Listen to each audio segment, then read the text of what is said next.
Taiwan एक ऐसी जगह जिसे कुछ देश एक अलग नेशन का दर्जा देते हैं और कुछ देश इसे चाइना का ही एक हिस्सा मानते हैं। जहां तक चाइना की बात की जाए, चाइना ने हमेशा से दावा किया है कि ताइवान उसी का एक हिस्सा है और ताइवान ने इसे पूरी तरीके से हमेशा नकारा है। ताइवान ने हमेशा यह कहा है कि चाइना का उसके ऊपर कोई भी अधिकार नहीं है। दोनों देशों के बीच की कड़वाहट अभी की नहीं है, ये काफी लंबे समय से कड़वाहट चली आ रही है। ये कड़वाहट तब और ज्यादा बढ़ गई जब यूएस की स्पीकर नैन्सी पेलोसी ने ताइवान में कदम रखा। उनकी इस ताइवान विजिट को लेकर चाइना ने पहले ही यूएस को कह दिया था कि यूएस आंख से ना खेले। इसके बाद चाइना ने काफी एग्रेसिव एक्शंस भी लिए हैं, जैसे वो लाइव एमिनेशंस के साथ ड्रिल कर रहा है ताइवान के पास, और कहीं ना कहीं वो इस बात का बहुत ज्यादा विरोध कर रहा है और युद्ध जैसी स्थितियां बनती जा रही है। देखिए, ताइवान और चाइना दोनों के रिलेशंस कभी भी अच्छे नहीं रहे हैं और युद्ध की स्थितियां काफी बार बनी है और ऐसी एक स्थिति अभी बन गई है जब यूएस ने उसमें इंटरवेन करना स्टार्ट कर दिया है और चाइना ने यह कहा है कि यूएस किसी भी तरीके से उनके आंतरिक मामलों में दखल ना दे। ये पूरा मामला क्या है, और उससे भी बड़ी बात, चाइना और ताइवान के बीच में ये दुश्मनी आई क्यों? देखिए, किसी भी देश के बीच में अगर कोई कॉन्फ्लिक्ट आता है तो इसके राज उसके इतिहास के पन्नों में छुपे होते हैं, क्योंकि इतिहास के अंदर ही कुछ ऐसी घटनाएं होती है, कुछ ऐसे रीजंस होते हैं जिनसे कि दो देशों के बीच में एक गहरी खाई आ जाती है। और सेम चीज यहां पर चाइना और ताइवान के साथ भी है। आज हम लेक्चर में ताइवान की उसी हिस्ट्री को जानेंगे कि ऐसे क्या रीजंस है कि चाइना और ताइवान एक दूसरे से इतनी नफरत करते हैं, और वो क्या रीजंस है कि चाइना हमेशा से ये कहता है कि ताइवान उसका पार्ट है और ताइवान ये कहता है कि असली चाइना ताइवान ही है। अब इन चीजों के बारे में जानने के लिए हमें इतिहास के उन पन्नों को खंगालना होगा जहां से इन कॉन्फ्लिक्ट की शुरुआत हुई है। बट उन पन्नों को खंगालने से पहले मेरा आपसे सवाल है कि ताइवान इतना इंपॉर्टेंट क्यों है? ताइवान को लेकर पूरी दुनिया ही नहीं, भारत भी चिंतित है कि अगर ताइवान के अंदर कुछ समस्या आती है तो इसका भारत पे भी इंपैक्ट होगा और पूरा दुनिया पे भी इंपैक्ट होगा। अगर आपको इसके बारे में कोई भी जानकारी है कि ताइवान इतना जरूरी क्यों है, ताइवान का सामरिक महत्व इतना ज्यादा क्यों है, तो आप कमेंट बॉक्स में मुझे जरूर बताइएगा, ताकि यह पता लगाया जा सके कि ताइवान इतना जरूरी क्यों है। और यह क्यों कहा जा रहा है कि ताइवान के ऊपर अगर युद्ध छिड़ा या ताइवान के अंदर कोई भी इश्यूज आए तो दुनिया की इकोनॉमी के ऊपर एक बहुत बड़ा इंपैक्ट पड़ेगा। चलिए हम आज के लेक्चर को शुरू करते हैं। आज हम जानने वाले हैं ताइवान की हिस्ट्री, कि ताइवान बना कैसे, इसका कॉन्फ्लिक्ट क्या है चाइना के साथ, और चाइना हमेशा से ताइवान पे कब्जा करना क्यों चाहता है। ये इस लेक्चर का पहला पार्ट होगा। आज के इस लेक्चर में हम ताइवान की हिस्ट्री के बारे में पढ़ेंगे और नेक्स्ट लेक्चर के अंदर, नेक्स्ट क्लास के अंदर हम देखेंगे कि ताइवान का अभी इंफ्लुएंस क्या है पूरी दुनिया के ऊपर और चाइना इतना एग्रेसिवली उसका जवाब क्यों दे रहा है। साथ ही साथ हम नेक्स्ट लेक्चर में यह भी जानेंगे कि भारत का क्या रोल होगा अगर चाइना और ताइवान का कोई भी कॉन्फ्लिक्ट होता है तो। चलिए सबसे पहले हम शुरुआत करते हैं ताइवान की हिस्ट्री की। ताइवान जो कि एक छोटा सा आइलैंड है चाइना के पास, चाइना से लगभग 200 किलोमीटर दूर आइलैंड स्थित है जिसका नाम है ताइवान। ताइवान की अगर बात की जाए तो ताइवान शुरुआत से ही एक ऐसा देश रहा है, एक ऐसी जगह रही है जो कॉन्फ्लिक्ट से भरपूर रही है, जहां हिस्ट्री के अंदर भी कई ऐसे बहुत सारे इवेंट्स हुए हैं। अगर यहां पर मैप की बात की जाए तो जब भी ये जो लाइन आप देख रहे हैं, ये मीडियन लाइन है, ताइवान स्ट्रीट के थ्रू ये लाइन भी जा रही है, ताइवान स्ट्रीट भी यहीं पर है। जब भी चाइना से कोई प्लेन इस लाइन को क्रॉस करता है तो यह माना जाता है कि वो ताइवान के एयरफील्ड के अंदर आ गया है और उसने सीमा का उल्लंघन किया है ताइवान की। और यह बात अभी कई बार हो रही है। चाइना अपनी ड्रिल्स के अंदर, अपनी एयर ड्रिल्स के अंदर अपने प्लेन्स को इस लाइन के आगे ले जा रहा है और वो ताइवान को कहीं ना कहीं प्रोवोक कर रहा है। और ये पहला इंसिडेंट नहीं है, इससे पहले भी चाइना ये चीजें काफी बार कर चुका है जब उसने ताइवान को कई बार प्रोवोक किया है। अब देखिए, जब इतनी पास कोई जगह हो तो उसका कॉन्फ्लिक्ट बहुत ज्यादा बढ़ जाता है। और सबसे इंपॉर्टेंट पॉइंट, ताइवान का स्ट्रेटेजिक इंपॉर्टेंस होना। ताइवान जिस जगह पर सिचुएटेड है वो जगह इकोनॉमिकली पॉइंट ऑफ व्यू से बहुत ज्यादा इंपॉर्टेंट है। इकोनॉमिकली पॉइंट ऑफ व्यू से भी है और पॉलिटिकल पॉइंट ऑफ व्यू से भी है, और इससे भी ज्यादा ये जगह मिलिट्री पॉइंट ऑफ व्यू से काफी एक इंपॉर्टेंट रोल प्ले करती है। इन सारी चीजों के बारे में हम आगे जानेंगे, पर सबसे पहले हम जानते हैं ताइवान की हिस्ट्री के बारे में। जिस ताइवान को आज आप देख रहे हैं वो ताइवान शुरुआत से एक देश के रूप में नहीं था। ताइवान शुरुआत में एक ऐसी जगह थी जहां पर इंसानों का रहना भी मुश्किल था, यहां पर कोई जाना पसंद नहीं करता था। बट धीरे धीरे लोगों ने यहां पर बसना शुरू करा और धीरे धीरे कुछ ताइवानीज ट्राइब इस जगह पर बसने लगे। इन ताइवानीज ट्राइब की हिस्ट्री थी कि ये हेड हंटर्स थे। हेड हंटर्स वो लोग होते हैं जो दूसरे लोगों का सर काट के ले जाते हैं। कि जो ताइवानीज ट्राइब्स थी, ये दूसरे राइवल ट्राइब्स के साथ जब युद्ध में जाती थी तो वो दूसरे राइवल ट्राइब का हेड काट कर लेकर आती थी। उस सर के थ्रू वो काफी ब्लैक मैजिक करते थे, काले जादू पे विश्वास रखते थे, जादू टोने पे विश्वास रखते थे। दैट्स वाई काफी समय तक ये आइलैंड लोगों से अछूता ही रहा, क्योंकि कोई भी व्यक्ति यहां से जाना नहीं चाहता था। और चाइना के मेनलैंड से अगर बात की जाए तो जो भी लोग इस आइलैंड पे जाता था वो वापस नहीं आता था। यह सिलसिला काफी लंबे समय तक चलता रहा। बट उसके बाद कुछ चीजें चेंज हुई। चाइना के अंदर पॉलिटिकली चेंज आने लगे और कई सारी डायनेस्टीज चाइना के अंदर आई। उन्हीं में से एक डायनेस्टी हारने के बाद ताइवान की तरफ मूव करने लगी। ताइवान में जाने के बाद इन ताइवानीज ट्राइब को इस डायनेस्टी के लोगों ने समझाया, अपने इन्फ्लुएंस में लिया और धीरे धीरे उनका विश्वास काले जादू से, जादू टोने से हटने लगा और धीरे धीरे ताइवान के अंदर एक नए युग की शुरुआत होने लगी। इसके बाद बुद्धिज्म भी आता है और बुद्धिज्म के आने के बाद चीजें यहां पर ठीक होने लगती है और अब ताइवान के लोग काले जादू पे या ब्लैक मैजिक के ऊपर भरोसा नहीं करते हैं और जो ट्राइबल पीपल्स होते हैं उनका भी डेवलपमेंट धीरे धीरे होने लगता है। इसके बाद किसी भी दूसरे देश की इतिहास की तरह चाइना का इतिहास भी डायनेस्टी से भरा हुआ है। अगर बात की जाए यहां पर 1300 से लेकर 1600 तक ईस्वी तक की, तो यहां पर जिस डायनेस्टीज का राज था उसका नाम था मिंग डायनेस्टी। मिंग डायनेस्टी को ओवरथ्रू करके क्विंग डायनेस्टी ने चाइना पे अपना कब्जा जमा लिया। जब चाइनीज मैनलैंड के ऊपर ये कॉन्फ्लिक्ट हो रहा था तो क्या उस समय ताइवान इससे अछूता था? जी नहीं, ऐसा नहीं है। ताइवान के अंदर उस समय पर भी उथल पुथल मची हुई थी। इसका एक मेजर रीजन था ताइवान की लोकेशन। ताइवान जिस जगह पर सिचुएटेड है, ताइवान की जो लोकेशन है, उस लोकेशन को ट्रेडिंग पर्पस के लिए परफेक्ट माना जाता है। और कुछ देश ऐसे थे जो पूरी दुनिया के अंदर अपनी अलग अलग कॉलोनीज बनाना चाहते थे और ट्रेडिंग पर्पस के लिए ताइवान को अपने कब्जे में लेना चाहते थे। इसमें से मेजर देश थे ब्रिटिश, डच एंड फ्रांसीसी।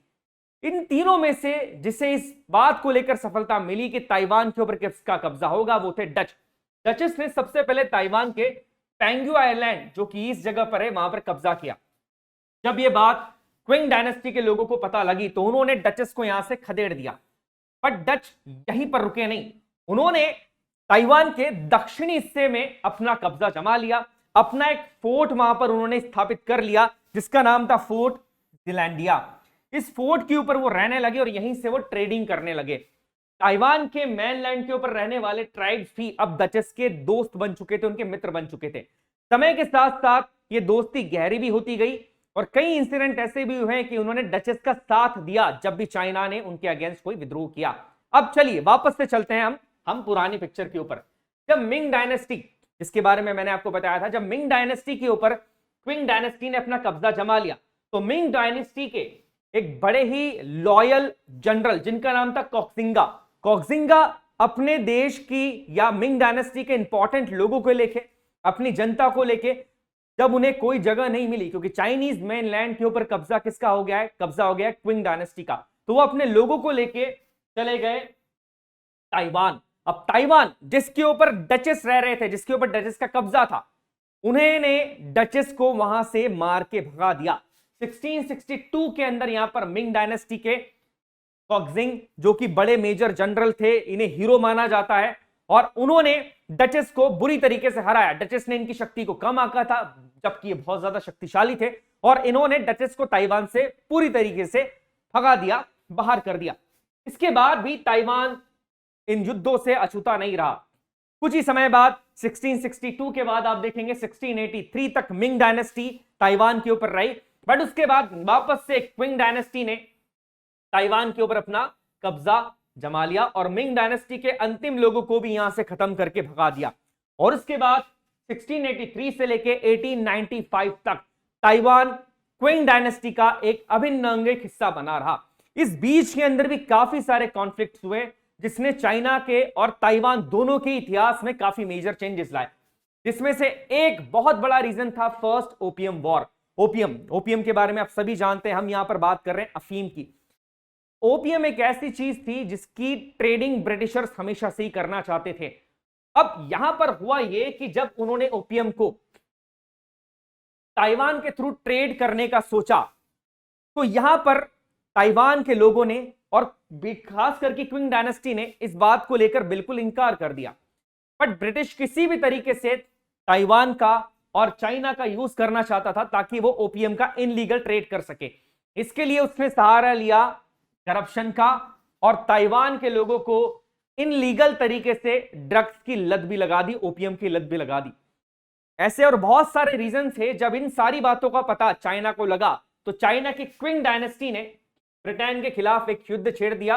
यह युद्ध था फर्स्ट ओपियम वॉर, जो कि 4 सितंबर से लेके 29 अगस्त 1839 से लेके 1842 तक चला। इस वॉर के अंदर चाइना की बुरी तरीके से हार हुई। इसके बाद यह चीज थमी नहीं, ताइवान के लोग अभी भी नशे के अंदर डूबे हुए थे। इसी के बाद सेकेंड ओपियम वॉर होता है, जो कि 1856 से लेके 1860 तक चलता है। इस वॉर में ब्रिटिशर्स अकेले नहीं थे, उनका साथ दिया फ्रांस और रशिया ने। इन तीनों ने मिलकर फिर से चाइना के ऊपर हमला किया और डायनेस्टी को पूरी तरीके से कमजोर कर दिया। हमले के बाद काफी सारी चीजें ताइवान में भी चेंज हुई। ताइवान के लोगों के ऊपर भी ब्रिटिशर्स ने, इन कॉलोनीज ने राज किया। इनके शिप्स कभी भी ताइवान के पोर्ट पे आते थे, मनचाहा व्यापार करते थे, लोगों पे अत्याचार करते थे, और इनलीगल चीजों का पोर्ट जो है वो धीरे धीरे यहां पे बढ़ने लगा, इनलीगल चीजों का व्यापार बढ़ने लगा। और ताइवान के लोगों को ओपियम की लत अभी तक लग चुकी थी। ये ताइवान का इतिहास है, जो कि अभी भी अछूता नहीं रहा है कि उन्हें कोई समस्या नहीं हो रही थी, वो भी प्रॉब्लम को काफी समय से झेल रहे थे। इसके बाद धीरे धीरे हम देखते हैं कि सेकेंड ओपियम वॉर, जो कि 1856 से लेके 1860 तक चला, उसने धीरे धीरे चाइना को पूरी तरीके से तोड़ना शुरू कर दिया। चाइना की क्विंग डायनेस्टी, जो 2 ओपियम वॉर हार चुकी थी, उसने पूरी तरीके से अपना कंट्रोल अपने ही लोगों पे खोने लग गई थी, जिसमें ताइवान भी इंक्लूड था। के बाद हम बात करते हैं कि इसी चीज का फायदा उठाते हुए जब चाइना काफी कमजोर हो गया था दोनों ओपियम वॉर्स के थ्रू, इसके अलावा भी कुछ और वॉर हुए थे, उसके बाद इस चीज का फायदा उठाया एक ऐसे देश ने जो कि चाइना से साइज में काफी छोटा है, बट उसने चाइना पे काफी लंबे समय तक कब्जा जमाए रखा। जी हां, यहां पर मैं बात कर रहा हूं जापान की। जापान ने चाइना की और क्विंग डायनेस्टी की इसी कमजोरी का फायदा उठाते हुए चाइना के ऊपर अटैक कर दिया, और यहीं से शुरुआत होती फर्स्ट शीनो जापानीज वॉर की, जो कि 1894 से 1895 तक चलता है। इस युद्ध में चाइना की बुरी तरीके से हार होती है। जापान एक ऐसा देश जो कि जियोग्राफिकली चाइना से काफी छोटा था, बट फिर भी उसने अपने ताकत और अपने साहस के बल पे चाइना को बुरी तरीके से हराया और क्विंग डायनेस्टी की कमर तोड़ के रख दी। इस युद्ध के बाद काफी सारे चेंजेस भी आए। चाइना का एक बहुत बड़ा हिस्सा जापान के पास चला गया। अगर आप इस मैप को देखें तो आप देखेंगे कि आज का साउथ कोरिया उस समय जापान के पास चला गया था, साथ ही साथ ताइवान भी जापान का हिस्सा बन गया। चाइना और जापान के बीच में एक संधि हुई जिसका नाम था ट्रीटी ऑफ शिमोनोसेकी। इस संधि के थ्रू जापान ने चाइना का कुछ हिस्सा अपने कब्जे में ले लिया, जिसमें से एक मेजर हिस्सा था ताइवान, और ताइवान के ऊपर जापान का कब्जा रहा 1895 से लेकर 1945 तक। काफी लंबे समय तक जापान का कब्जा इसके बाद रहा ताइवान के ऊपर। इस बीच काफी सारे चेंजेस भी होते गए चाइना के अंदर। देखिए, इस पीरियड के अंदर चाइना में बहुत ज्यादा चेंजेस हुए। जैसे क्विंग डायनेस्टी की असफलता के बाद लगातार कई देशों के लोग उस पर अटैक करते जा रहे थे, चाहे जापान की बात की जाए, ब्रिटेन की बात की जाए। इसके बाद कई देशों के लोगों ने चाइना के ऊपर कई तरीके से अत्याचार करे, उन्हें गुलाम बनाया, उनके साथ बुरा व्यवहार करा। इसी को लेकर चाइना के अंदर क्विंग डायनेस्टी के प्रति एक घृणा की भावना उत्पन्न हो गई।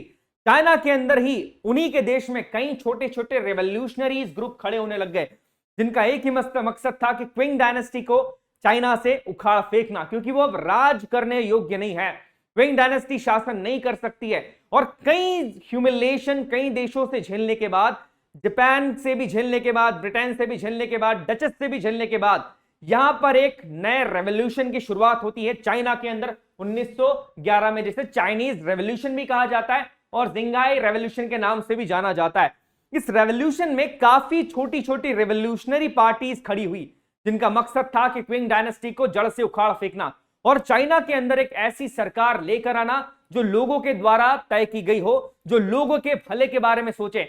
और इसी टाइम पर एक बहुत बड़े लीडर का इमरजेंस होता है, एक बहुत बड़े लीडर होते हैं जो पूरे चाइना को एक कर देते हैं, क्योंकि इस समय तक चाइना काफी छोटे छोटे पार्ट्स में बंट चुका था। चाइना को यूनाइट करने के लिए एक लीडर का जन्म होता है और वो लीडर इससे रेवोल्यूशन से निकल कर आता है, जिनका नाम आप सभी ने सुना होगा, जिनका नाम है सुनियात सेन। सुनियात सेन जिन्होंने चाइना को जोड़ने का काम करा। इस रेवोल्यूशन के बाद जब चाइना अलग अलग भागों में बंट गया था तो चाइना के हर भाग को एक साथ जोड़ने का काम किया सुनियात सेन ने।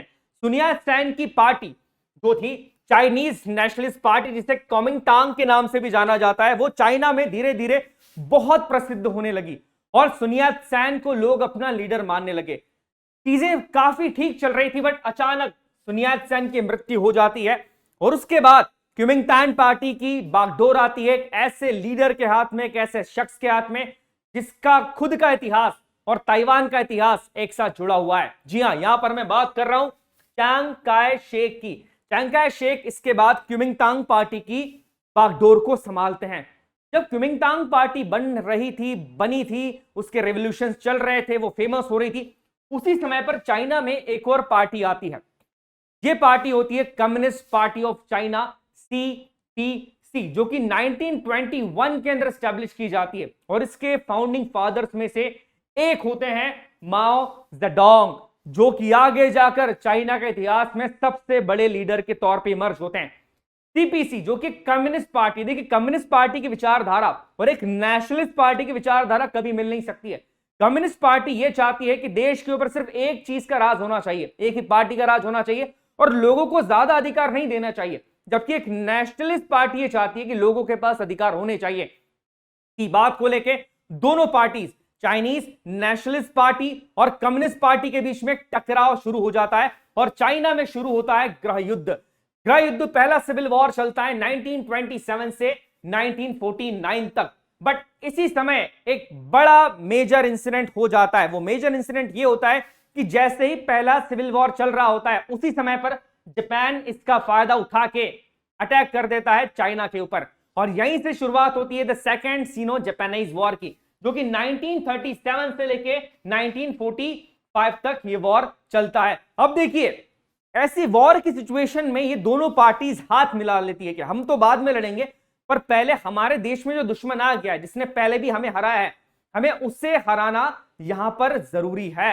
यहां पर चीजें जो हैं ये पार्टीज हाथ मिला लेती हैं, सारी चीजें होती है, बट जापान धीरे धीरे जीतता जाता है और वो ताइवान के ऊपर भी धीरे धीरे कब्जा कर लेता है, कुछ हिस्से पर कब्जा कर लेता है ताइवान के। बट आप सभी जानते हैं कि उसी समय एक इंसिडेंट होता है जापान के साथ। यहां पर मैं बात कर रहा हूं नागासाकी और हिरोशिमा की। उस इंसिडेंट के बाद जापान अपने पांव चाइना से धीरे धीरे पीछे सरकाने लगता है और ताइवान के भी बहुत सारे हिस्से जिस पर जापान कब्जा जमा चुका था, ताइवान से भी चाइना जापान धीरे धीरे पीछे हटने लगता है। और इसके बाद, इसी के एक ही साल बाद 1946 में फिर से सिविल वॉर की शुरुआत हो जाती है और दोनों पार्टीज यहां पर फिर से लड़ने लगती है। ये सिविल वॉर काफी भयानक होता है और इस पूरे सिविल वॉर के अंदर यहां पर माओ को सपोर्ट मिलता है रशिया का। जी हां, रशिया भी एक कम्युनिस्ट देश है। माओ भी जिस पार्टी को सपोर्ट कर रहे थे, वो जिस पार्टी के थे, वो एक कम्युनिस्ट पार्टी थी। इस गृह युद्ध के अंदर जब माओ की कम्युनिस्ट पार्टी पूरे चाइना पे अपना कब्जा जमा लेती है, उसके बाद चांग काय शेक के पास एक ही तरीका बचता है, वो अपने लोगों को लेकर अपनी पार्टी के साथ चले जाते हैं इस द्वीप के ऊपर जो कि है ताइवान, और इस द्वीप के ऊपर वो अपनी नेशनलिस्ट पार्टी की सरकार बनाते हैं और सरकार को चलाते हैं। और यहीं से चाइना ताइवान कॉन्फ्लिक्ट की शुरुआत होती है, क्योंकि ताइवान के अंदर यहां पर जिस पार्टी का शासन है वो है रिपब्लिक ऑफ चाइना, जो कि है ROC, और चाइना के अंदर जिस पार्टी का शासन हो जाता है वो होती है पीपल्स रिपब्लिक ऑफ चाइना। दोनों ही पार्टी ये कहते हैं कि मेनलैंड चाइना के ऊपर उनका अधिकार है और यहीं से ये कॉन्फ्लिक्ट बिगन होता है, जो कि काफी लंबे समय तक चला आ रहा है और अभी तक ये कॉन्फ्लिक्ट सुधरा नहीं है। अगले पार्ट के अंदर हम देखेंगे कि इसके बाद होता क्या है। 1950 के बाद यूनाइटेड नेशन किस तरीके से इस मामले में इंटरफेयर करता है, अमेरिका किस तरीके से ताइवान की हेल्प करता है और चाइना ने क्या क्या एक्शंस लिए हैं ताइवान के अगेंस्ट, और अभी की फिलहाल की स्थिति क्या बनी हुई है। तो ये थी चाइना और ताइवान की हिस्ट्री, जिसके बाद दोनों देशों के बीच में कड़वाहट उसी समय से बढ़ी हुई है और समय के साथ ये कड़वाहट कम होने के आसार अभी तो नहीं दिख रहे हैं। चलिए मैं इस क्लास के नेक्स्ट पार्ट के साथ आपको मिलता हूं। आप सभी अपना ध्यान रखिए, स्वस्थ रहिए। जय हिंद, जय भारत।